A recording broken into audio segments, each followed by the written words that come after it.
No Direito Sem Fronteiras de hoje, vamos falar sobre o resultado das eleições em Portugal. Mais uma vitória dos socialistas, em meio a uma Europa de direita e extrema-direita. Veja na reportagem. O Partido Socialista do atual primeiro-ministro António Costa venceu as eleições legislativas em Portugal realizadas no início de outubro. O partido conquistou 106 cadeiras.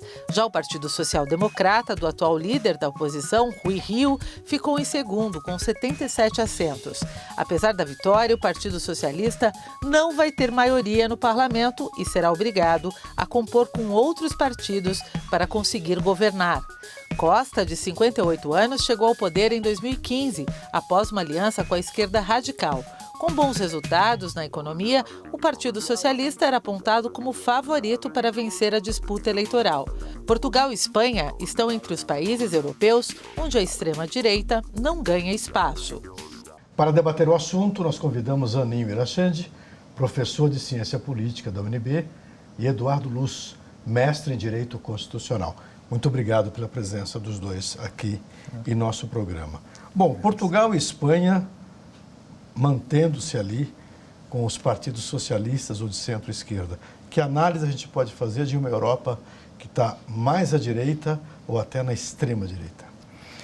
Eu acho que é uma análise que tem a ver com a história dos próprios países, especialmente de Portugal, onde não é um evento isolado, a chegada da esquerda, reiterada, há uma certa alternância, o que mostra, de certa forma, que é um debate político e vantagens que se pode tirar para a sociedade a partir das políticas levadas a cabo por partidos tanto de direita quanto de esquerda. Perfeito. Então, não é uma excepcionalidade. Perfeito.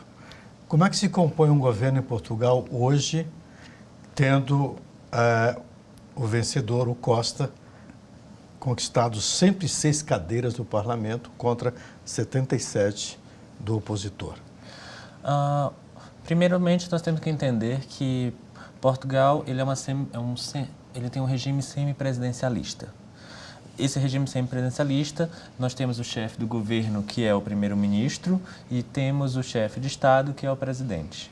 O primeiro-ministro ele é escolhido dentro da Assembleia da República. Essa Assembleia da República ela é composta por 230 deputados. Portugal ela tem um sistema unicameral.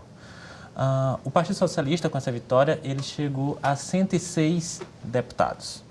Ele não tem ainda a maioria. A maioria seria 116 deputados para poder compor, para poder ser apontado como primeiro-ministro.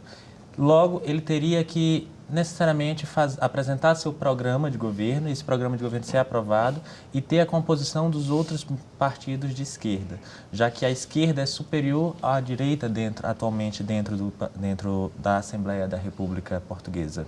E como que está a negociação hoje? Está caminhando bem? Hoje a negociação, e isso é uma notícia do dia 11, eles decidiram não dar continuidade o que foi denominado no período passado de geringonça, que era a união dos partidos de esquerda que compunham a base do governo português. O que acontece é que o António Costa, como conseguiu ter 20 cadeiras a mais do que na legislatura anterior, passou a ter 106 deputados, ele vai tentar compor um governo de forma minoritária e ir negociando caso a caso as propostas que forem enviando à Assembleia e negociando com os partidos individualmente. Dessa forma, ele consolida o poder do Partido Socialista. Esse resultado tem algum impacto no restante da Europa? Imagino que não. Eu acho que é um momento e uma realidade muito específica de Portugal. De qualquer das formas, é uma sinalização de que as ideologias, ainda que em desgaste, de alguma forma estão aí presentes no debate político, né? E especialmente o Partido Socialista Português, não é nem a esquerda mais radical, pelo contrário, existem outros partidos, disputou com outros partidos de esquerda, inclusive radical, com os quais, inclusive, o António tem uma relação muito boa, né? E se conseguiu estabelecer algum diálogo no outro mandato, e eu acho que facilmente consegue compor, né? Mas é um indicativo de que em Portugal ainda prevalece a boa prática política, a observância da boa prática política política, não necessariamente a ideologia. Por isso que a esquerda chega fazendo alguma política interessante para os portugueses também. Um dado interessante que é esse termo utilizado pelo professor Luz em relação à geringonça. Aqui no Brasil isso tem todo um outro sentido. Em Portugal também tinha um sentido parecido ao nosso. Agora houve uma adoção desse termo. Conta pra gente essa história, Luz. Então, o que acontece? Nas eleições de 2015, o Partido Socialista não venceu as eleições. Quem venceu as eleições foi o Partido Social Democrata, que era de centro-direita. Só que, pela primeira vez, desde que foi promulgada a Constituição de 76, houve uma moção de rejeição, onde a minoria compôs um bloco, que foi um bloco de esquerda, e o Partido Socialista ascendeu ao poder a partir dessa moção de rejeição pela qual o Partido Social Democrata, que é a centro-direita, que embora tenha ganhado, não assumiu. E aí essa união entre os partidos de centro-esquerda, que é o Partido Socialista, e a esquerda mais radical, mais ao extremo, foi considerado chamada de geringonça, porque os membros da centro-direita tinham a ideia de que aquilo não iria dar certo. Mas esse termo não é um termo de sociologia política, é? Não necessariamente, é um termo de uma coisa estranha, uma coisa diferente, porque o Partido Socialista, embora ele seja de esquerda, ele é mais de centro-esquerda, e ele tem um diálogo maior até com o próprio social-democrata, que é um partido de centro-direita. Então, quando ele fez essa aliança com esses outros partidos de esquerda, aí a oposição denominou isso de geringonça. E aí o Antônio Costa, foi o primeiro-ministro e vai continuar sendo, provavelmente, ele adotou esse termo para a campanha política dele nessas eleições agora de 2019. Que relação essa vitória dos socialistas lá em Portugal, que impacto isso pode ter nas relações com o Brasil? Eu acho que não deveria ter, na verdade, porque nós temos relações históricas dos dois países que elas respeitam um conjunto de interesses e de relações mais consolidadas, né? Não deveria ter. Entretanto, nós vivemos um momento estranho, onde o processo de exclusão por ser diferente, por comungar uma ideologia distinta da nossa, atinge também as relações internacionais, especialmente as relações entre países. Tomara que a gente entenda que as relações históricas entre os dois países são muito maiores do que as eventualidades dos governos que são mais transitórios. No caso da Espanha, que também tem uma grande representatividade de partidos de esquerda, Pedro Sánchez acabou tentando montar um governo ali que consiga vingar na administração. E no caso de Portugal, temos a França mais ao centro, com Macron, né? Em termos de Europa, um pouco mais ao centro. Como é que a gente explicaria esta composição, esse jogo de poder hoje na Europa, sobretudo quando temos uma Hungria do outro lado, temos uma Turquia com um pé fora e um pé dentro da Europa? Enfim, como é que a gente poderia analisar isso hoje? Então, a União Europeia, como você colocou, ela está bastante cheia de partidos de direita no poder ou de extrema direita. Só para ter uma ideia, hoje apenas 3 países da União Europeia não têm partidos de extrema direita no seu parlamento. Que são? São Irlanda, Malta e Luxemburgo. São apenas os únicos 3 países que não têm um partido de extrema direita dentro dos seus parlamentos internos. Portugal estava nessa lista, mas agora, recentemente, foi eleito um deputado de um partido de extrema-direita, que era o do Chega, é o nome do partido. Então, 3 não tem e 10 países estão liderados por governantes de extrema-direita, como você colocou, a Hungria, a própria Polônia. Então, o que acontece? A Itália, até recentemente. A Itália, que na verdade chega ao poder por meio não de um partido, não por meio de um único partido, mas por uma colisão de partidos. Uma outra geringonça italiana. Uma outra geringonça italiana. Mas esses partidos, eles ainda estão tentando também mostrar força dentro da União Europeia. Então, a extrema-direita ainda precisa se organizar de forma melhor dentro da União Europeia. Eles ainda estão muito separados. Agora, só para contribuir nisso, É claro que chama a atenção os partidos de direita, inclusive porque é uma onda que vai muito além da Europa, né? Mas especificamente nas eleições europeias, o partido que é um fenômeno em termos de explosão são os partidos verdes. Os partidos verdes tiveram uma força muito grande. Inclusive na eleição portuguesa. E na Alemanha também. Na Alemanha e em outros países. Partidos verdes, eles chegaram um pouco mais fortes e talvez com uma pauta que é ainda que também muito difusa, mas um pouco mais clara do que dos partidos de extrema direita. Forçando, inclusive, a Angela Merkel a mudar o discurso dela. Claro. Dizendo que iria adotar medidas que pudessem trazer políticas públicas mais sustentáveis. Eles cresceram 3% dentro do Parlamento Europeu. Quem? O Partido Verde cresceram 3% dentro do Parlamento Europeu, que é um número razoável, considerando o tamanho deles. E em Portugal, nessa última eleição, nós temos 2 partidos verdes que com peso e agora elegendo deputados, inclusive o Partido Comunista próximo do Partido Verde também. Então é um fenômeno interessante de observar. É claro que a extrema-direita, como existe uma tradição em termos ideológicos e ressurge o conservadorismo com esses partidos, parece ser muito mais presente, mas o fenômeno verde ele é um fenômeno a ser observado. Incluindo a situação dos mais jovens, né? Alunos do ensino médio, mesmo aquela aluna sueca, né? A Greta, que está fazendo um barulho terrível mundo afora, um bom barulho, na verdade é mais uma sonata que ela está tocando, né? Para salvar o planeta, na viagem da Europa até Nova York, onde houve a reunião de cúpula do clima, ela foi de barco à vela, um barco super equipado, energia solar, etc.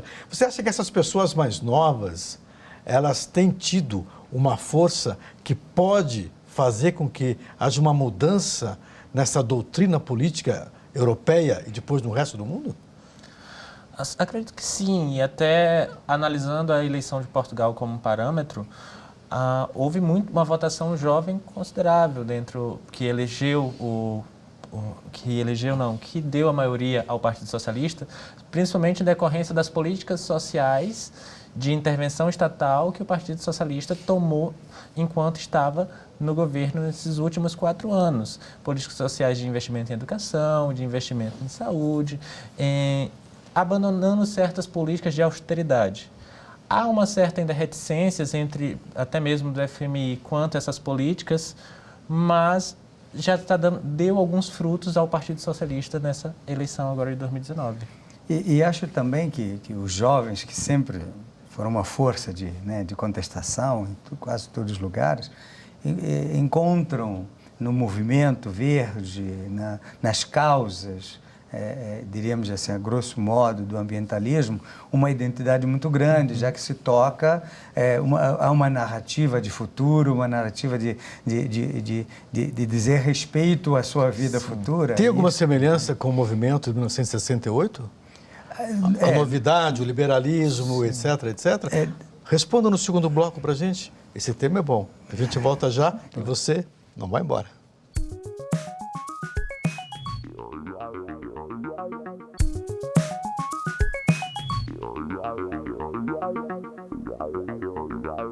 O Direito Sem Fronteiras está de volta e hoje estamos falando sobre os resultados das eleições portuguesas. Nós encerramos o primeiro bloco falando da participação jovem na eleição portuguesa. Eu imagino que na eleição espanhola também, o Pedro Sánchez é bastante jovem, deve ter 35 anos. Eu acho que mais novo que ele, só o primeiro-ministro da Áustria, o Gustav, que deve ter acho que 32, 33. Mas, enfim, temos uma juventude aí tomando espaço, vamos dizer assim, né, dos tradicionais. E na pauta ambiental, nós vemos a juventude mais jovem, vamos dizer assim, né? Alunos do ensino fundamental, ensino médio, tomando conta das ruas e protestando. O senhor comentava sobre a evolução desse processo. E eu perguntei se tinha alguma semelhança com os anos dos anos 60, especialmente o ano de 1968, quando o mundo todo começou a achar que a vida tinha que ser diferente. Eu imagino que sim, guardadas as proporções, sim, né? Aquela época, eu ainda muito novo, fui capaz de analisar aquela situação, mas percebo depois, pela vivência, pelas leituras, se buscavam elementos de identidade contestadores daquilo que se achava monotonia da vida política, da organização das sociedades. Eu acho que isso se assemelha um pouco ao que nós temos hoje. O ambientalismo, por causa das frentes, do efeito realmente que diz respeito a quem se prepara para uma vida futura e não necessariamente a quem está no final da sua vida, ele tem um apelo muito grande nos jovens, né? E como é vasto, ele representa várias nuances dos interesses mais pulverizados na juventude e de alguns conscientes e cientistas no mundo. E parece que se encontra aí um elemento de contraposição ao conservadorismo, já que o elemento ideológico criticado da esquerda se desgasta. Me parece que o ambientalismo ele surge como um bom contraponto para dizer, vamos mudar, esqueçam a ideologia, a nova política. Mas temos novos assuntos a serem debatidos. Você que é o mais novo aqui da roda de conversa, como é que você analisa isso? Eu acho que o que o professor falou, está coberto de razão. O Partido Verde em Portugal e junto com o Partido dos Animais, que foi o outro partido que também defende essa pauta que entrou na Assembleia, eles demonstram um novo movimento que surge na Europa como forma de contraponto à extrema-direita, aos discursos conservadores, aos discursos xenófobos e de supernacionalismo que está na Europa. E aí, como contraponto, nós vemos agora um discurso um pouco mais global, mais globalizado, onde que você tenta analisar os problemas mundiais, os problemas que podem influir totalmente na sua vida futura. O meio ambiente é o principal ponto de vanguarda nesse discurso, porque consegue unir todas as pautas praticamente. Voltando a Portugal, a estrutura política, nós temos um presidente que é o chefe de Estado e temos também o primeiro-ministro unicameral, tá certo? Não há um Senado lá. E como é que é essa relação? Parece que é uma certa estabilidade, né? Ou existe uma rejeição, existe uma perda de confiança no primeiro-ministro com certa frequência, como, por exemplo, vem acontecendo em outros lugares, especialmente no Reino Unido? Em Portugal, me parece que se conseguiu, né, um voo de cruzeiro de um tempo para cá, né, porque se percebeu uma estrutura que parece que funciona depois do regime de Salazar em diante e todo o processo de ingresso na União Europeia. Parece que o sistema respondeu muito bem. E se tem conseguido fazer alianças que mantenham o primeiro-ministro no mandato, com alguma contestação, obviamente, mas se tem conseguido, sejam eles de direita ou de esquerda, né? Com certo respeito às regras democráticas. Eu acho que isso está um pouco introjetado como uma prática política de sucesso e a demonstração da chegada dos socialistas e da social-democracia como contraposição é um bom exemplo de como a máquina do debate político e a estrutura de semipresidencial que existe, ou semi-parlamentar, se quisermos assim, ela funciona, né? Só um pouco. Por favor. Esse modelo português, ele chega a ser um case de sucesso que quando o Brasil passou pelos momentos de instabilidade política no passado recente, foi motivo de várias propostas de análise do semipresidencialismo português para tentar se trabalhar uma proposta brasileira que tivesse como exemplo o modelo português. Não teríamos uma dificuldade nesse caso, porque a diferença de Portugal para o Brasil, além do seu aspecto geográfico e tal, nós teríamos, lá só tem uma casa representativa, né? Uma Câmara, não tem um Senado. Aqui nós temos um Senado com função específica. Se nós fôssemos fazer uma adaptação dessa, nós teríamos que fazer uma grande reforma política e constitucional, não? Não só por causa de duas casas, é porque, na verdade, os modelos políticos, eles têm a ver com a história, a trajetória dos países, da forma como se constituíram, a percepção, né, do ordenamento político de cada país. E é claro que, no nosso caso, as transformações seriam muito profundas para se chegar a um modelo que provavelmente poderia ter um resultado distinto do de Portugal. A gente não pode deixar aqui de se referir que Portugal chegou a esse modelo não produto de cópia ou produto de uma transposição, mas um pouco como negação do sistema autoritário que Portugal tinha no passado e todo o processo de democratização que se segue, que levou a este modelo que foi se consolidando. Então, me parece que nós podemos conseguir caminhos similares, mas com outras engenharias políticas, não necessariamente daquele modelo, embora seja um caso interessante de ser analisado. Seria necessário um rearranjo institucional e um rearranjo dentro das competências de cada um dos órgãos dentro da Constituição.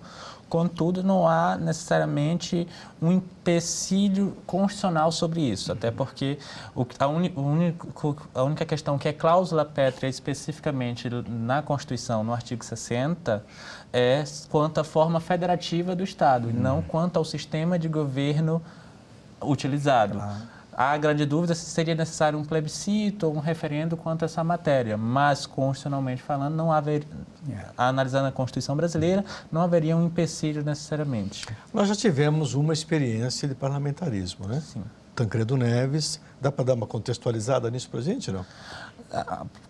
Tancredo Neves foi na época que Jânio Quadros ele renunciou, e aí como havia a questão do Jango estar mais à esquerda e ter um certo medo pairando a classe política, aí com isso Tancredo Neves assumiu como primeiro-ministro do Brasil, mas isso foi por pouco tempo. Alguns meses, né? Foi alguns meses, logo foi uma experiência parlamentarista bastante curta.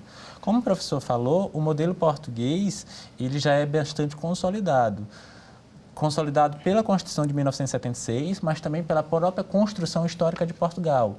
A primeira Constituição portuguesa, que é de 1822, ainda no período monárquico, já previa um certo modelo semipresidencialista. Então, esse modelo semipresidencialista ele foi meio que construído dentro da história constitucional portuguesa. Ou seja, tem um lastro aí, né, professor? Tem, por isso que eu dizia, embora nós não tenhamos, do ponto de vista legal, empecilhos para fazer, há uma cultura política que precisa, né, que precisa estar presente para qualquer modelo que nós fomos construir. Na verdade, esse produto desse arranjo político ao longo do tempo e das práticas que nós temos. Me parece que essa transformação ainda não estamos tão dispostos assim a fazer. No caso de Portugal e o presidente Rebelo de Sousa, a relação dos dois promete mais estabilidade, pelo que a gente percebe, não? Hoje?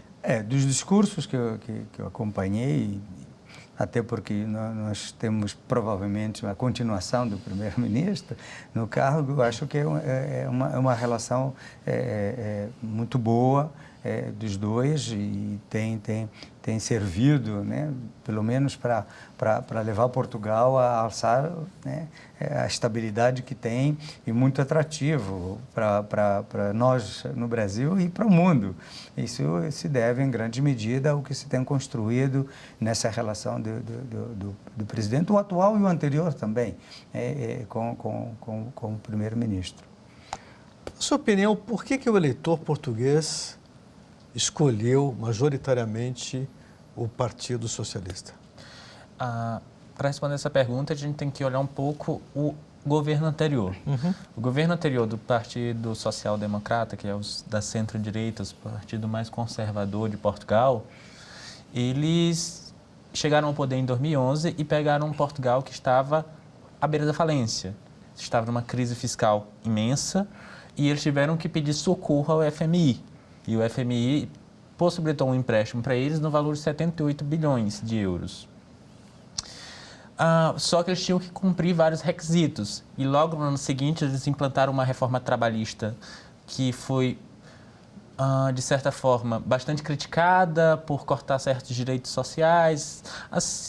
E, em razão disso, eles adotaram políticas de grande austeridade para poder retirar Portugal da crise. E tirou que em 2014 Portugal voltou a ter crescimento.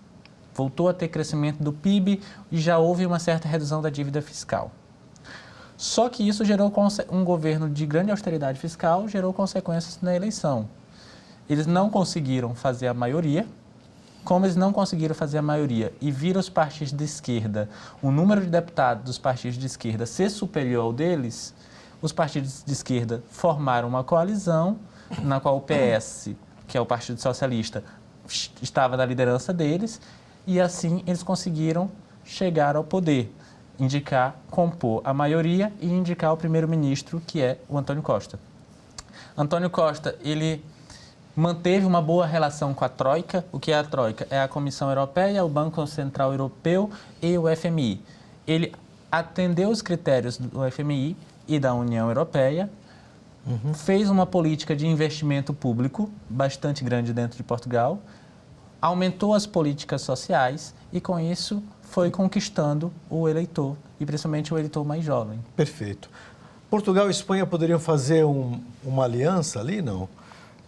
Ibérica, mais à esquerda? Uma pergunta interessante, porque historicamente nada indica essa proximidade. Aliás, as rusgas entre Espanha e Portugal são milenares, né? De modo que me parece improvável. Mas pode ser um reduto um espaço em que a gente encontre um laboratório bom de experiências, né? De observação para ver o que acontece quando há um revezamento. A Espanha é um pouco mais conturbada do que Portugal, mas de qualquer das formas também então, é um bom exemplo de como há um convívio um pouco no que seriam ideologias contrárias no revezamento do poder. Perfeito.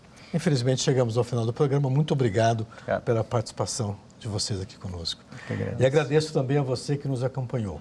Veja a nossa programação no site da TV Justiça e também no nosso canal no YouTube. O nosso e-mail é direitosemfronteiras@stf.jus.br. Um abraço e até a próxima.